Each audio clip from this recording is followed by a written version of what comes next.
I was brought up in a Christian family. My parents are Christians and my brothers and sisters are Christians.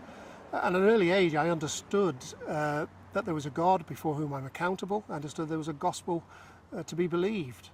But I also knew that it had to be for me, that my parents' faith, my brothers and sisters' faith was not good enough, but I had to be convinced in my own heart and mind. And at an early age, when I was a young teenager, I came to the conclusion that I actually was guilty before God, that I deserved nothing from him except judgment and condemnation.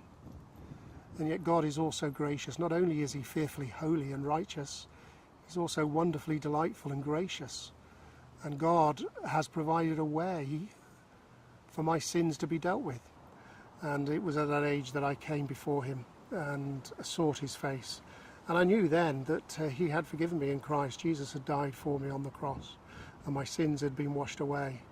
And at that point, I've never looked back. Yes, I've had many difficult times. I've had many periods of doubt and struggle. But overall, God has been central, right at the heart of my life. And my desire has been to love him and to serve him. I think one of the struggles I've faced in my life is the busyness of life and the cares and the distraction of this world. In a sense, in the parable of the sower, Jesus warns us of that struggle, that the world will be a distraction, will be a pressure upon us. And I felt that, I think, with a busy job, with the pressures of life. It's very easy to take our eyes off of God and to go alone, try to go it alone in our own strength. But God is gracious, and I think at those times he draws us back to himself. He helps us to realise actually that we cannot go it alone, and that we need to look to him, and that it's only actually in his strength that we stand and that we grow as Christians.